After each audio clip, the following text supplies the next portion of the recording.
El año 2025 comienza con un golpe. O mejor dicho, con dos golpes. Dos de los proyectos de cohetes más impresionantes de nuestro tiempo han hecho historia.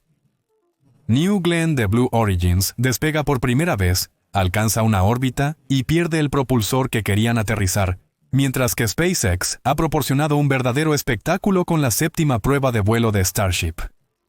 SpaceX realizó un lanzamiento exitoso.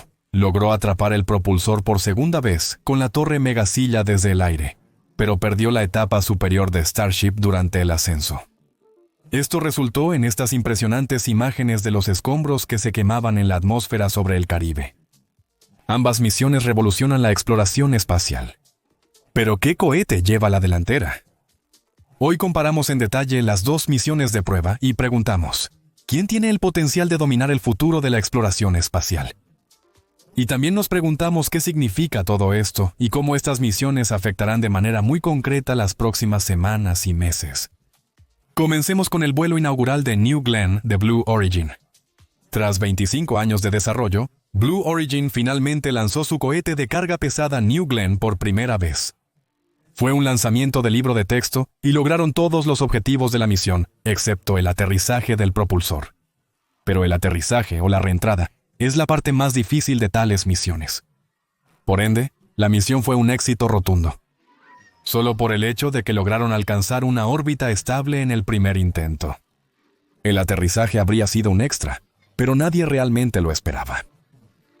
Pero empecemos desde el inicio, previo a la séptima prueba de vuelo de Starship. Con una altura de 98 metros y un diámetro de 7 metros, es uno de los cohetes más grandes que jamás se han construido. Su diseño fusiona tecnología de punta con componentes robustos. La primera etapa utiliza 7 motores Blue Engine, 4, con un empuje total de 17.126 kN o 1.744 toneladas. Funciona con oxígeno líquido y metano. 2 veces 2 de estos motores ya han volado con los 2 primeros vuelos de Vulcan y han funcionado a la perfección. Por lo tanto, es definitivamente una tecnología probada en vuelo. Aunque no se sabe cuánto pesa el cohete, era previsible que tendría una relación de empuje a peso extremadamente baja. Eso se demostró en T0. En los primeros segundos, la New Glenn apenas se movió del lugar y tardó 16 segundos hasta que los motores estuvieron más altos que los pararrayos de 140 metros.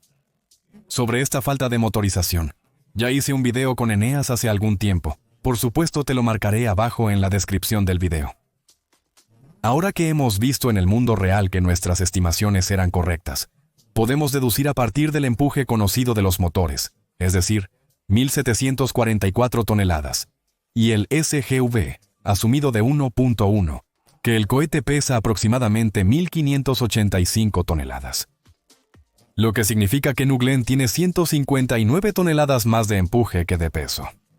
En otras palabras, si solo uno de estos 7 motores falla en los primeros momentos, el cohete pierde la capacidad de seguir ascendiendo, ya que un motor proporciona casi 250 toneladas de empuje. Y aquí estamos hablando de un cohete que tenía más o menos una carga útil vacía. En el futuro, esta podría contener hasta 45 toneladas de carga. Eso reduciría aún más el SGV a alrededor de 1.06.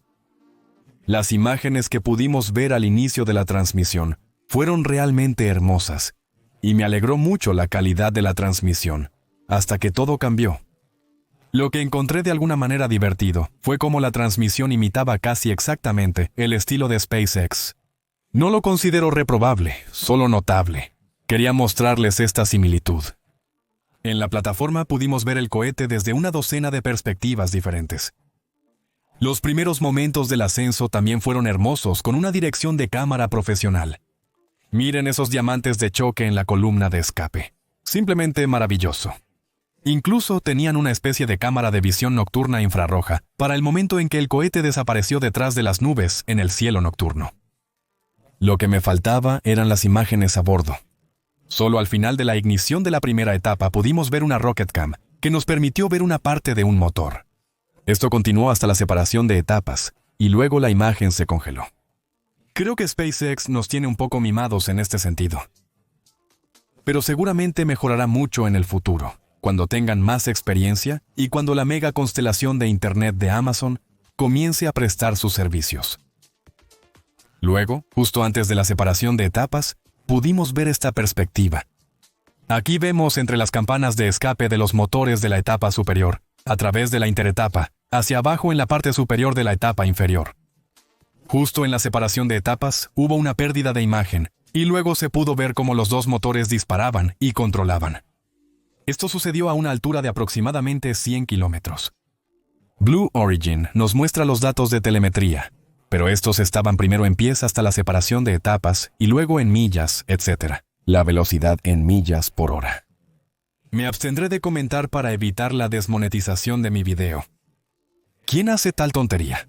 Todos usan el sistema métrico, incluso los proveedores de lanzamiento de Estados Unidos. Pero Blue Origin tiene que reinventar la rueda aquí, para que nadie entienda. Ahora sí lo he comentado. ¿Estoy exagerando aquí o tengo razón? Me interesa lo que tienen que decir al respecto. Por favor, háganmelo saber en los comentarios. La segunda etapa utiliza dos motores BE-3U que funcionan con hidrógeno líquido y oxígeno para garantizar la máxima eficiencia y alcance. En conjunto, ambos motores generan un empuje de casi 160 toneladas. Por cierto, estos son los mismos motores que utilizan para volar su cohete New Shepard. Con la diferencia de que la versión que se utiliza en la New Glenn tiene una campana de escape mucho más grande para optimizarla para el vacío. En resumen, tecnología probada en vuelo. La separación de la etapa superior se llevó a cabo según lo planeado y desde ese momento, el propulsor volvió a caer a la Tierra, donde a unos cientos de kilómetros de la costa de Florida, el barco dron de Blue Origins, Jacqueline, esperaba que el propulsor regresara para el aterrizaje. Tras la separación de etapas, solo vimos la animación por unos minutos. Hasta el momento en que los tres motores de la primera etapa se encendieron para el V-Entry Burn para desacelerar, antes de que la atmósfera se vuelva más densa. Los motores parecían encenderse según lo planeado, y el propulsor continuaba cayendo, pero la velocidad no parecía disminuir realmente.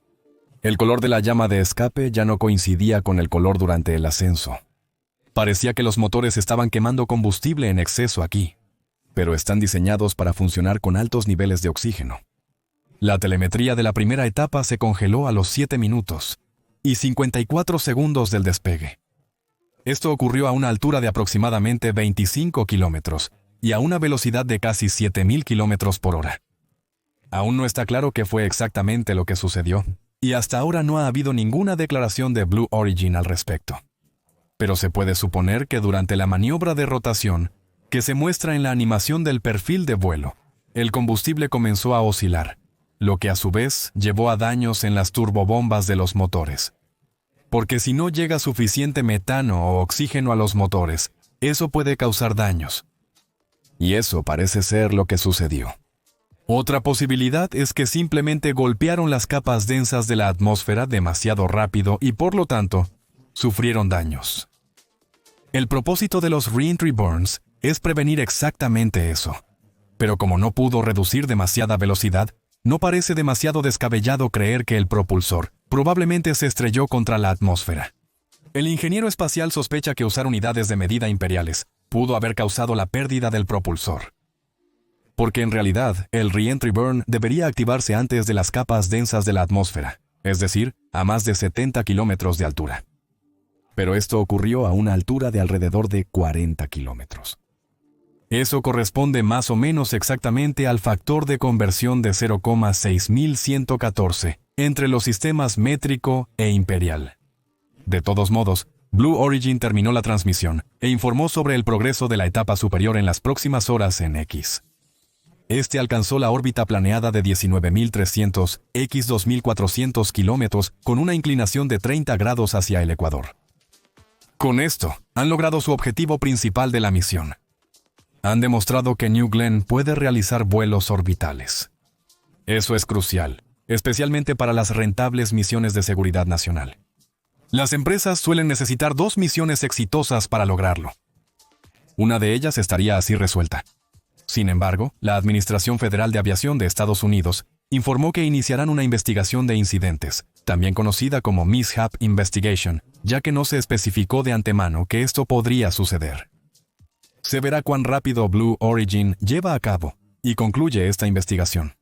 Cuando tuvieron que realizar una investigación similar después del accidente de New Shepard, tomó aproximadamente 18 meses. Pero eso fue bajo el antiguo director ejecutivo Bob Smith. El nuevo director ejecutivo Dave Limb va a acelerar todo el proceso. En la primera declaración en el sitio web, Blue Origin anuncia que quieren realizar su segundo lanzamiento en la primavera. Eso es ambicioso y definitivamente muestra una agresividad aumentada en los horarios.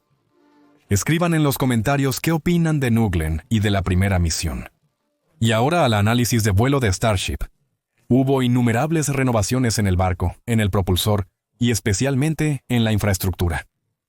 En resumen, estos son los principales cambios entre el vuelo 6 y 7. El barco 33 fue el primero de las nuevas generaciones de barcos, los llamados barcos de bloque 2. Los barcos de bloque 2 son 2 metros más altos, pero tienen una sección de carga más pequeña.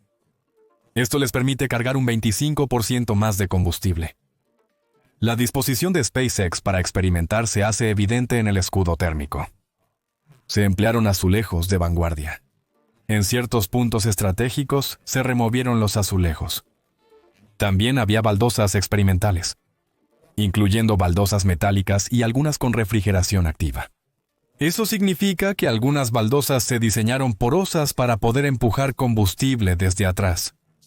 Esto disipa el calor mediante la evaporación. Funciona de manera similar al sudor en los humanos. Esto es importante, así que recuérdalo para más tarde. Además, había 10 dummies de Starlink B2 a bordo que se querían liberar. Y probablemente uno de los cambios más grandes fue el hardware interno dedicado a los futuros trasvases de combustible entre tanqueros y barcos. Además, se instalaron un total de 30 cámaras. Las superficies de control son más pequeñas y se desplazan tanto hacia arriba hacia la punta como hacia atrás lejos de las baldosas para proteger especialmente las bisagras vulnerables del plasma durante la reentrada. Por primera vez también se utilizó un motor que ya había volado anteriormente.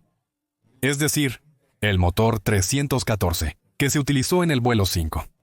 Estaba montado en el anillo más externo del propulsor. Los brazos de captura han recibido sensores de radar que pueden medir la distancia entre el propulsor y la nave con mayor precisión. Y como después de cada vuelo, la plataforma de lanzamiento se volvió más masiva y robusta. ¿Pero qué pasa con el vuelo? Entonces, el jueves 16, enero de 2025, el Starship de SpaceX despegó para su séptimo vuelo de prueba.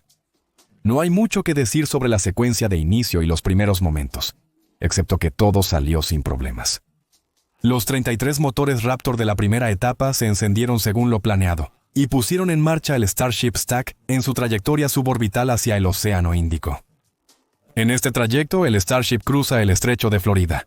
Pasa sobre el Caribe, rumbo al sur de África. Muy pronto se pudo ver esto. Parece que una cubierta soldada se ha desprendido parcialmente y aletea al viento como un pedazo de papel. Pero es sorprendente que las soldaduras legales hayan resistido. La etapa caliente también se realizó con normalidad. Para eso, los 30 motores externos se apagan, mientras se encienden los motores superiores.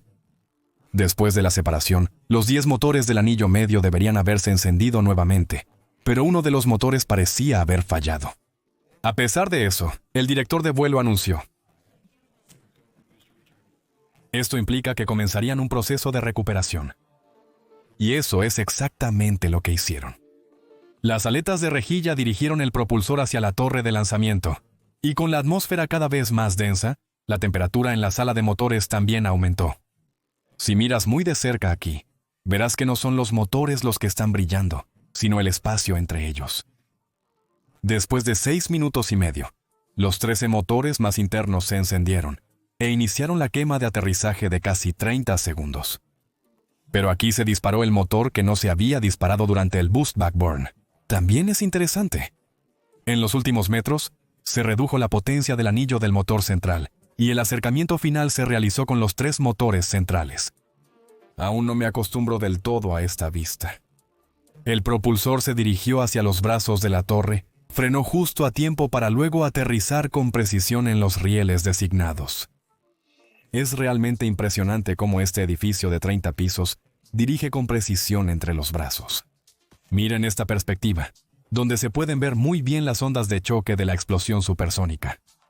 Poco después de la marca de los 7 minutos, se escucharon explosiones supersónicas adicionales causadas por el anillo de preparación en caliente. A primera vista, todo lucía un poco más limpio que antes.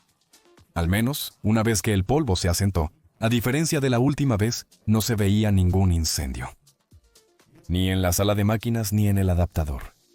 El propulsor aún oscilaba ligeramente, pero colgaba allí con total serenidad. Más tarde, se pudo ver una llama que salía del adaptador de suministro. Teóricamente, SpaceX puede vaciar los tanques a través del truco de inicio, pero en la transmisión especulamos que podría tratarse de una quema intencional de metano. Pero también podría ser un retraso. De todas formas, se veía bajo control. Pero luego de nuevo no. Gracias a NASA Spaceflight por estas imágenes. Mientras todo esto sucedía, la nave estaba en camino al espacio hacia el Océano Índico, donde un avión de la NASA esperaba para filmar la reentrada desde el aire. Pero a los 7 minutos y 40 segundos después del despegue, uno de los 3 motores centrales falló. A raíz de esto, se puede observar que el indicador de metano comienza a caer más rápido que el indicador de oxígeno. Pasados los 8 minutos, otros 2 motores fallan. El indicador de metano sigue cayendo y poco después falla el siguiente motor. Luego otro más, hasta que solo quedó funcionando un motor. Y después de 8 minutos y 26 segundos, establezco la velocidad. Un buen tramo lejos de los 26.000 kilómetros por hora que tenía como objetivo. Así que algo había sucedido. Pero no lo vimos. Pero lo que sí vimos fue un indicador de metano que caía más rápido que el indicador de oxígeno. Y motores que, uno tras otro, fallaron o fueron apagados deliberadamente. Ya sea manualmente desde el suelo o automáticamente por la computadora de vuelo, en respuesta a las reservas de metano que caían rápidamente. Pero eso es especulación. En busca de respuestas, rebobiné el clip. Y mira, después de 4 minutos y 40 segundos, obtenemos esta perspectiva de cámara por primera vez en esta misión. Y si miras muy de cerca, ya puedes ver una pequeña llama parpadeando dentro de la bisagra de una superficie de control. Y más de 3 minutos después del aterrizaje del propulsor, SpaceX vuelve a esta perspectiva y mira. La llama casi invisible de antes se ha convertido en un fuego ardiente. En este punto ya había fallado el primer trivac. Y luego sucedió todo rápidamente hasta que SpaceX anunció que habían perdido el barco. Pronto estos videos se difunden en redes sociales. Es difícil decir a qué altura fue eso, pero parece que la etapa superior chocó a alta velocidad con las capas más densas de la atmósfera y explotó. Las grabaciones que ves aquí fueron tomadas en las Islas Turcas y Caicos. No está claro si el barco explotó o fue destruido por el sistema de aborto de vuelo. También podría ser ambos casos. Aún así, miles de fragmentos surcan el cielo. Según SpaceX, esto sucedió en la zona de exclusión registrada y no puso a nadie en riesgo. En su declaración en el sitio web, proporcionan un número de teléfono y una dirección de correo electrónico a los que se puede contactar si se cree que se ha encontrado un fragmento de Starship. Poco después, la FAA ordenó una investigación. En su declaración, afirman que no hay informes de lesiones y que la FAA está trabajando con SpaceX y las autoridades correspondientes para verificar los informes de daños a la propiedad en las Islas Turks y Caicos. Queda por ver qué descubre esta investigación. En caso de daños, SpaceX asumiría los costos. Sin embargo, es difícil creer que los escombros hayan impactado estas islas. Por un lado, cuando el barco vuela sobre las islas, está claramente todavía a varias decenas de kilómetros de altura. Además, estos escombros seguramente todavía se están moviendo a Mach 5 a 10. De hecho, casi todo debió haberse quemado por completo. Pero, por supuesto, es posible que algunos fragmentos de componentes de motor masivos hayan logrado atravesar la atmósfera y hayan impactado en algún lugar. Así se ven las áreas de exclusión marítimas y aéreas. Sin embargo, la FAA se vio obligada, por razones de seguridad evidentes, a desviar o poner en espera a un montón de vuelos en la zona. Eso por sí solo debería bastar para investigar. Y antes de que alguien aquí se enoje con la EFA, se debe decir que tienen una responsabilidad que toman muy en serio. Tiene sentido investigar tales incidentes a fondo. Aquí se encuentran las lecciones más importantes. Elon Musk ha dado una explicación inicial sobre el problema con el vuelo de prueba de Starship NX. Según él, hubo una fuga en la cámara por encima del tabique del compartimento del motor, donde se escapaban el oxígeno y el combustible. La presión que se acumuló aparentemente superó la capacidad de ventilación. Como contramedidas, SpaceX planea verificar la estanqueidad de los componentes 2 veces, instalar un sistema de extinción de incendios en el área y aumentar la ventilación. A pesar del incidente, SpaceX no ve ninguna razón para posponer el próximo lanzamiento más allá de febrero. Me intriga saber la duración de la investigación ordenada. ¿Qué opinan? Comenten sus teorías abajo. ¿Qué significa todo esto ahora? Bueno, SpaceX ha confirmado con este vuelo la capacidad de captura del propulsor y ha demostrado que no fue un golpe de suerte. Lo que probablemente hubieran querido probar sería el mecanismo para desplegar los satélites Starlink y todos los experimentos de protección térmica. Supongo que tendrá que suceder en el 8º vuelo. Fue la primera vez que volaron una nave del Bloque 2, por lo que una explosión de este tipo no debería haber sido demasiado sorprendente. El problema parece haber sido identificado y las soluciones ya se están implementando. Realísticamente, podría tomar de 6 a 8 semanas hasta el próximo vuelo.